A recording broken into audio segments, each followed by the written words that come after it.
Baik, assalamualaikum warahmatullahi wabarakatuh. Selamat sore teman-teman semuanya. Kita bertemu kembali di channel DJ Nusantara. Nah, hari ini kita ada kesempatan kembali dengan Opung Parblak, di mana hari ini Opung Parblak membahas soal ada beberapa kader PDI Perjuangan yang saat ini memberikan support terhadap Roy Suryo, di mana akan melakukan pra peradilan dan Dr. Tipa kemarin yang telah memenangkan persidangan. Ya, dan kedua itu ada Deddy Sitorus, di mana Deddy Sitorus ini dilaporkan oleh wartawan, ya, di mana kemarin sempat ada dugaan Deddy Sitorus ini mengatakan wartawan sirkus. Kita nggak usah lama-lama, langsung saja kita simak videonya. Kasihkan kalian dengan abang-abangan kita yang satu ini. Aduh, senior kita Deddy udah Sitorus. sama nasibnya orang ini dua, dilaporkan wartawan. Dilaporkan wartawan. Kalau Hotman Paris dilaporkan wartawan ke kantor polisi, nah Deddy Sitorus dilaporkan wartawan ke Mahkamah Kehormatan Dewan. Aduh. Oh, terkait kemarin ya. Gara-gara apa bilang? Gara-gara kemarin Deddy Sitorus waktu lagi rapat, dibilangnya katanya wartawan gerombolan sirkus. Perasaan wartawan di sana datang bawa kamera atau bawa tulis-tulis, kan begitu? Nggak ada tuh yang bawa bola-bola api. Dibilangnya gerombolan sirkus sana, ya lah. Kita dengarkan dulu, kita dengarkan. Assalamualaikum warahmatullahi wabarakatuh. Selamat pagi, salam sejahtera bagi kita semua. Alhamdulillah pada pagi hari ini kita sudah resmi membuat laporan ke MKD, yang mana di sini tertera nomor pengaduannya nomor 78. Mana pada hari ini yang kami antarkan surat laporan karena kami sudah meminta kepada beliau untuk melakukan permintaan maaf secara terbuka. Namun beliau menyatakan tidak akan mau melakukan permintaan maaf, dan atas dasar itulah maka hari ini kami langsung menempuh untuk melayangkan surat ke MKD untuk berlaporan ke Bapak Deddy Sitorus. Jadi alhamdulillah hari ini sudah resmi, laporannya sudah kami terima, dan tadi kami lampirkan juga selain surat laporan itu kami lampirkan juga video pernyataannya beliau yang menyatakan sirkus di acara rapat Komisi 2 kemarin, dan beberapa video pernyataan teman-teman TV yang ada kami lampirkan juga. Jadi tadi surat laporan dan keduanya ada flash disk. Udah. Nggak mau minta maaf dia. Keras kepala. Apa salahnya minta maaf Bang Deddy? Ya, perkara selesai. Agak gengsi ya. Aku bilang sama kalian, ya, teman kita wartawan ini, ya, ini nggak bisa dianggap remeh ini, biar tahu kalian. Salah satu, ya, tanggung jawab dari wartawan adalah memberikan informasi yang sebenar-benarnya dan juga, ya, mendidik kita masyarakat supaya kita bisa berpikir jernih, berpikir matang, dan juga bisa berpikir cerah. Oleh karena informasi-informasinya lah, makanya ya wartawan ya salah satu fungsinya adalah mencerdaskan kehidupan bangsa. Bayangkan coba, gara-gara dilaporkan polisi, biar tahu kalian, Bang Hotman Paris Hutami nggak jadi dia pengacaranya si Jampitsus. Nggak jadi pengacaranya ex Jampitsus. Takut netizen. Apa salahnya minta maaf? Maaf aja susah ya. Aduh, tapi ya udahlah ya, karena memang bukannya bilang apa ya. Kalau Bang Deddy ini ya kayaknya susah lah untuk minta maaf ya kan. Namanya juga ya satu kampung sama gua. Ngeyel dong. Tapi bukannya bilang apa, tahu enggak kalian ya? Jujur aja ku bilang, inilah netizen ini ya. Nggak sampai di situ saja.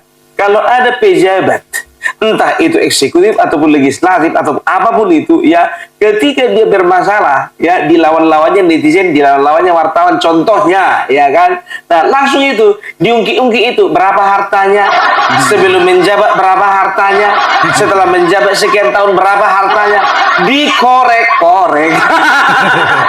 Gak percaya kalian? Nah, gue kasih tahu sama kalian. Nah, Anggota DPR RI Deddy Sitorus menjadi sorotan usai dianggap melecehkan martabat wartawan dalam sebuah rapat di DPR RI.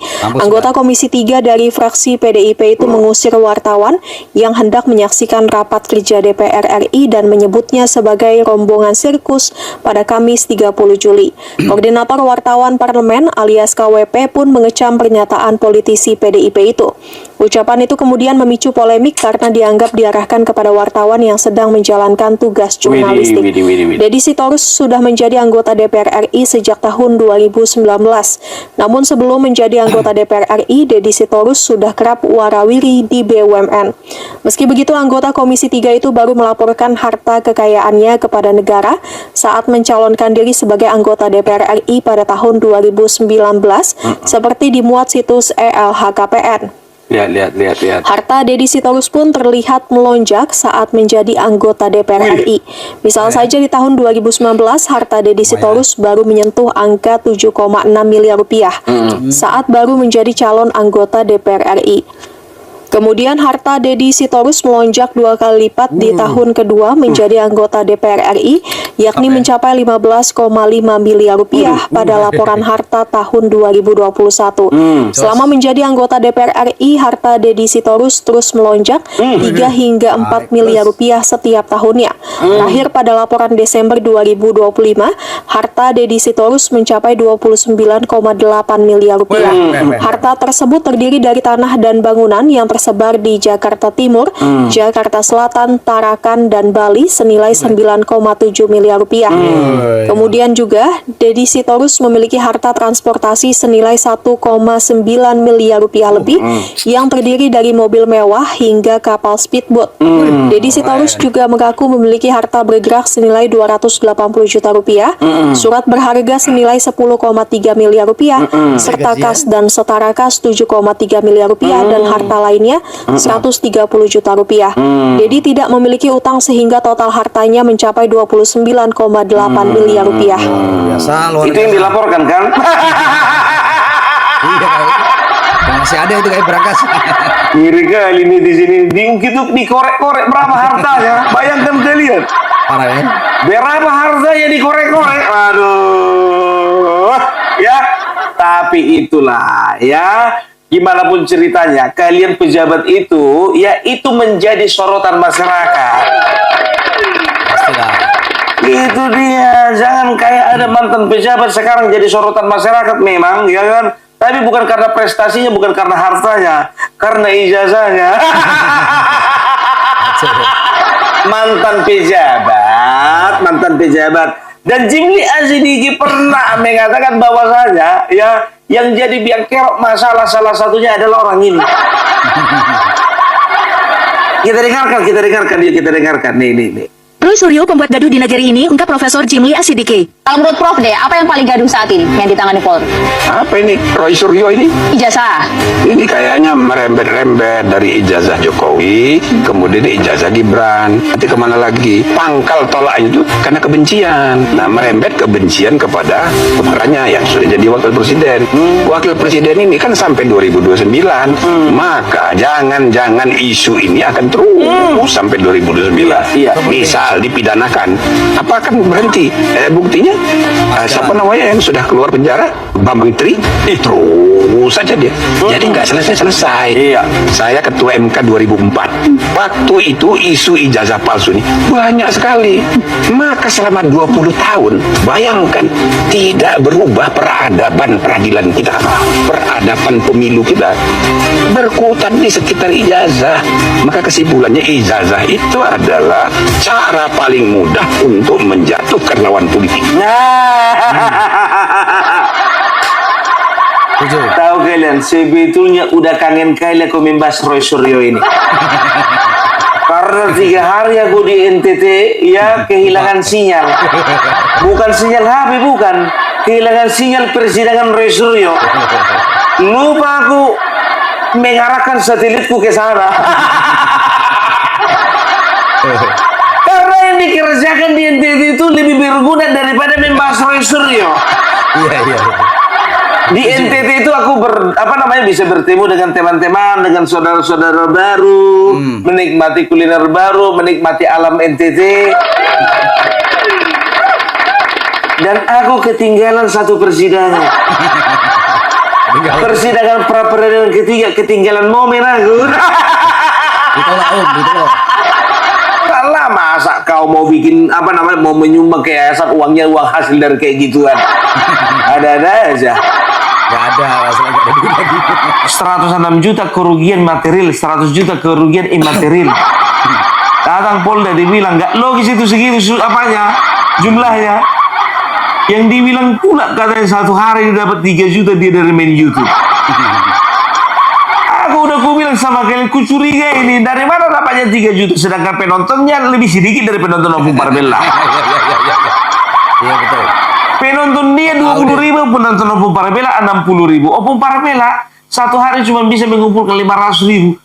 Dia mengumpulkan sampai 3 juta. Aneh. Opung Parbella keluarkan konten pagi malam. Dapatnya juga nggak nyampe 500.000. Penontonku lebih banyak daripada dia, 3 kali lipat lebih banyak daripada penontonnya Roy Suryo official. Tapi kok bisa penghasilan dia 4 kali lipat daripada aku? Dia lagi mimpi. Bukan cuma 4 kali lipat, 6 kali lipat. 3 juta. Namanya tukang bohong ya begitu. Aduh, nggak masuk akal itu Roy. Aku udah berapa kali ku bilang sama kau Roy, kalau kau mau nyumbang ke yayasan, ya pakai uang sendiri, jangan pakai uang yang kayak gini-gini. Kurang elok bagiku, kurang elok. Iya. Gimana sih niat yang baik itu harus disertai dengan cara yang baik.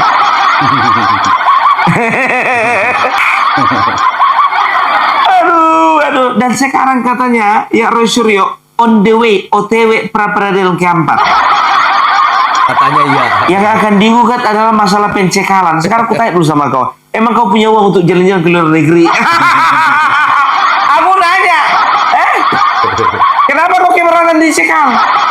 Namanya tersangka yang dicekal. Kayak Opung Parbella dong. Contohnya kalau misalnya dicekal, nggak apa-apa Pak, dicekal aja. Orang aku nggak pernah ke luar negeri. Iyalah. Kayak kau contohnya bukannya bilang apa Roy? Ya ke luar negeri kau, ya paling mau jualan buku aja kan begitu. Nah sekarang yang bikin buku udah nggak di situ lagi. Kau kan kemarin jualan buku kan, ya ke Australia kau bawa buku Jokowi white paper kan begitu. Nah sekarang yang punya buku nggak terima bukunya dijual-jual. Move on dia. Iya kalau contohnya kau mau ke luar negeri, contohnya bikin buku sendiri. Kan begitu. Ini menurutku, menurut pemandanganku, menurut pengalaman Opung Parbella, kayaknya kau nggak pernah mencetak satu buku akhir-akhir ini. Yang nyetak itu si Tipa, dicetaknya 7 buku. Si Rismon dicetaknya ada 3 buku. Nah kau kayaknya nggak ada lah. Bahkan si Rismon sendiri mengatakan katanya berapa lembar ya kau tulis 40 lembar. Berapa? Jadi kerasurin. Berapa lembar? 100 lembar. Berapanya? Dan itu pun katanya dalam bentuk format WA. Bukan ditulis. Iya. Gak tahu lah itu urusan kalian lah itu, karena aku juga nggak pernah baca bukunya itu. Gimana pun model bukunya itu nggak tahu. Aku cuma nanya. Nggak perlu tahu kita juga. Kemarin biar tahu kalian. Peradilan pertama masalah penangkapan dan penahanan, oke, dibebaskan kan begitu, menang. Yang kedua masalah ganti rugi, kalah. Yang ketiga bukan, yang ketiga itu masalah penetapan tersangka. Yang kedua penetapan tersangka, kalah, ditolak. Yang ketiga ini masalah penahanan, ditolak lagi. Masalah penahanan, masalah ganti rugi, masalah ganti rugi. Nah yang keempat katanya masalah pencekalan. Nanti kelima tentang apa loh Roy? Pemborgolan. Gitu aja terus sampai 20. Kayaknya sih. Aduh, Roy, pusing kami kau bikin bah. Lanjut terus itu Bang. Memang betul yang dibilang Profesor Jimli ini, ya bikin gaduh. Udah setahun lebih.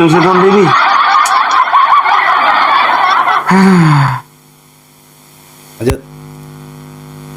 Gue kemana Bung? Ngapain lu?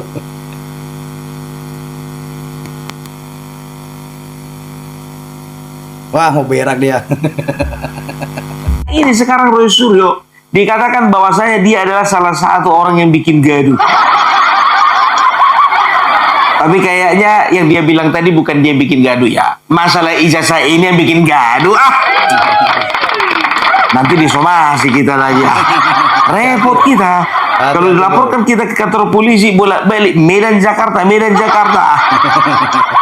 Gembel kita. Nah, dan tahu nggak kalian ya, ternyata Roy Suryo ini, kalau aku bilang sama kalian ya, terlalu kejam, terserah kalian. Kalau aku mengkaitkannya ini dengan PDIP.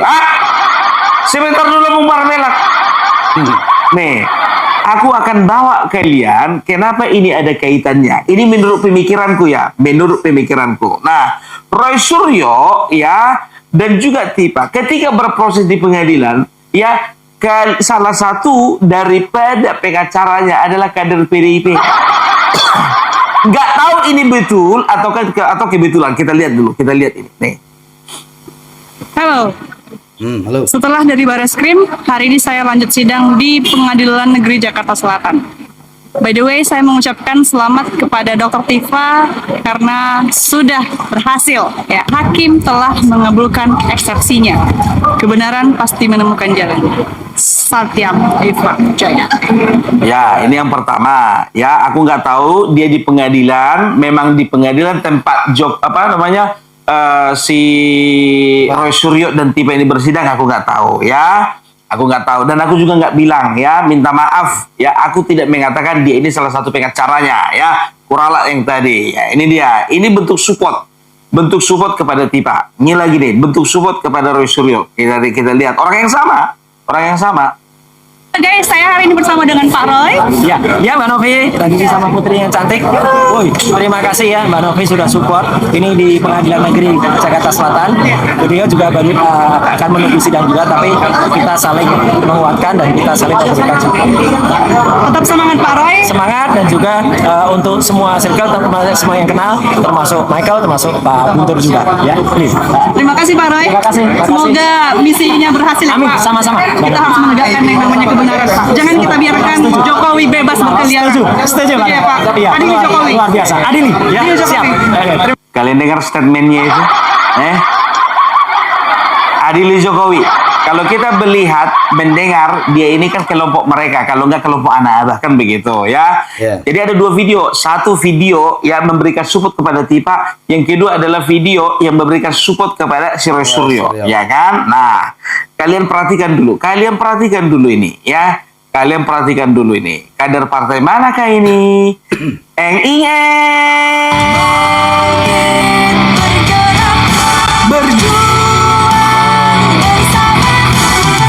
Udah jelas. Udah jelas. Minta maaf kalau kami para netizen mengkaitkan satu yang ini dengan yang ini, yang ini dengan yang ini, ya kan? Karena apa? Ya, ini yang nampak mata kami. Dan dia, biar tahu kalian ya, membuat juga video tentang Gibran ya, seolah-olah merendahkan Gibran dan juga seolah-olah menjengkeli si Gibran, Mas Gibran. Kita dengarkan ini. Masih ingat dengan gaya ini? Indonesia sedang tidak baik-baik saja. Wapresnya Gibran sibuk membentuk tim sukses tiap daerah lewat PSI yang dimarketingkan oleh bapaknya Jokowi. Padahal udah kalian tengok di bawahnya itu kader PD Perjuangan. Kelihatan ya. Aku nggak tahu apakah ada kolaborasi atau ini kolaborasi yang tidak disengaja. Karena mereka mengambil, aku nggak tahu juga apakah Novita Gulu ini salah satu pengacara mereka, nggak tahu. Aku nggak tahu, minta maaf, aku nggak tahu. Kan begitu. Apakah hanya sekedar simpati? Ya kan nggak tahu. Yang penting ada keterkaitan. Kayaknya ada keterkaitan, kayaknya. Menurut Opung Parmela, menurut keyakinanku. Di sebelah sana dia memberikan support kepada Tifa dan juga Roy Suryo. Di sebelah sini dijelek-jelekan Mas Gibran. Ternyata begini.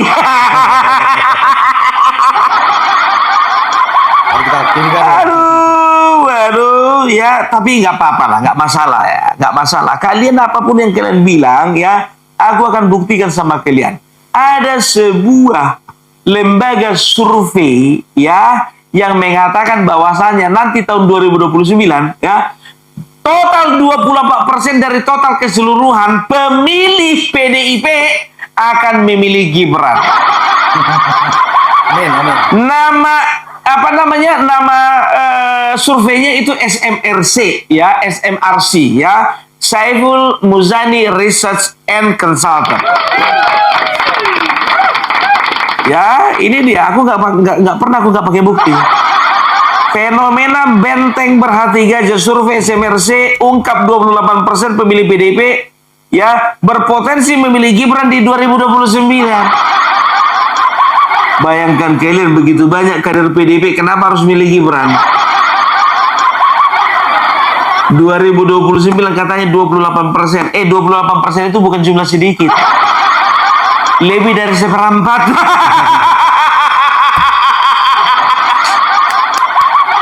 Katakanlah suara PDIP ya kan secara keseluruhan ini, secara keseluruhan katakanlah 50 juta. Katakanlah 50 juta, 28% artinya berapa? Artinya ada sekitar 14 juta ya, 14 juta akan lari suaranya kepada Mas Gibran.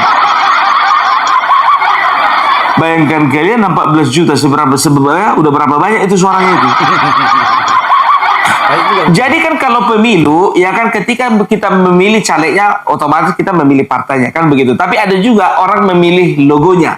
Ya kan begitu. Tapi kan nggak terlalu banyak lah orang-orang seperti itu. Nah, banyak orang akan memilih keluarganya, temannya, sahabatnya, koleganya yang mencalonkan diri dari partainya, dari partai banteng ini ya. Tapi ketika pemilihan presiden yang mereka pilih bukan Ganjar, bukan Puan, bukan lagi calon-calon daripada PDIP, mereka memilih Mas Gibran. Dan kalian tahu ya, memang SMRC ini ya kemarin itu pemiliknya ini, ownernya ini Saiful Muzani ya pernah disorot karena apa? Karena dia membahas bagaimana pemakzulan Prabowo kan begitu ya. Tapi kita anggaplah survei ini survei ini objektif. Karena apa? Kalau misalnya survei ini subjektif ya, yakin aku ya Bapak Prabowo ya dengan partai Gerindra tidak akan mendapatkan survei teratas.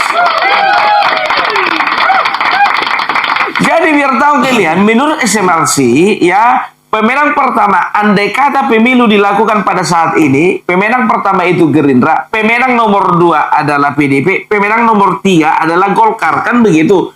Untuk PDIP sendiri, susut suaranya itu dari 16% menjadi 11%. Kan begitu ya. Nah, itu khusus untuk masalah partai ya, secara data yang dikeluarkan ya, survei yang dikeluarkan oleh SMRC ya, PDIP menurun drastis dari 16% menjadi 11,7%. Begitu juga ya Mas Gibran menurut SMRC ya itu mendapatkan data bahwasannya nanti kemungkinan di 2029 suara pemilih PDIP itu akan memilih Mas Gibran sebagai presiden atau wakil presiden. Nah, data-data seperti inilah yang sangat mengkhawatirkan mereka.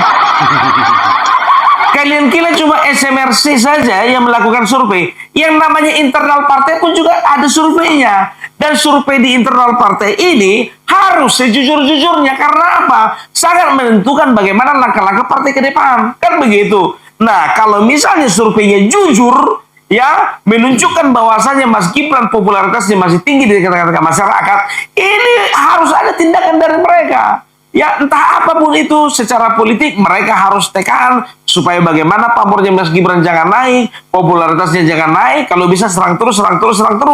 Kan begitu, itu makanya ada usaha menyerang kepada Bapak Joko Widodo dan juga Mas Gibran dan juga PSI supaya apa? Mereka berharap ya karir politik mereka akan redup Mas Gibran dan juga Bapak Joko Widodo. Nah, mereka yang akan naik, ternyata salah besar. Salah besar ya. Ternyata apa yang terjadi? SMRC mengatakan 28% pemilih PDIP akan memilih Mas Gibran. kembalikan kepada kalian. Apa kalian percaya atau tidak terserah ya. Tapi kita udah lihat kemarin ya, 2 kali. Ku bilang sama kalian, 2 kali baru Bapak Joko Widodo turun ke lapangan, itu PSI udah naik menjadi 4,7%, 4,1%. Apalagi kalau sempat ya dikelilinginya semua provinsi. Lenyap itu kali ya. Kita katakan pengecualian untuk Sumatera Barat dan Aceh. 38 provinsi dikurang 2 artinya 34 provinsi, ya kan? Berarti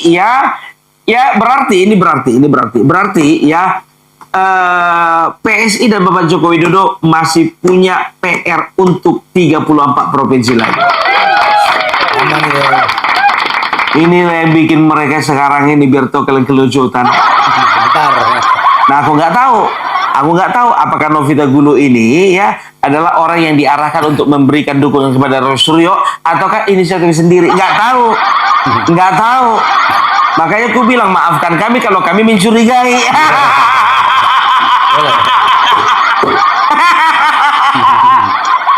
Ya, biarlah hanya Tuhan yang tahu. Jadi itu dulu dari Opung Parabela. Kita akan lihat bagaimana ya mereka akan menghadapi ini semua. Ya, bagaimana mereka menghadapi popularitasnya Mas Gibran. Karena apa? Karena Mas Gibran terlalu kuat untuk mereka lemahkan, terlalu kuat untuk mereka tumbangkan. Mas Gibran terlalu kuat untuk mereka redupkan.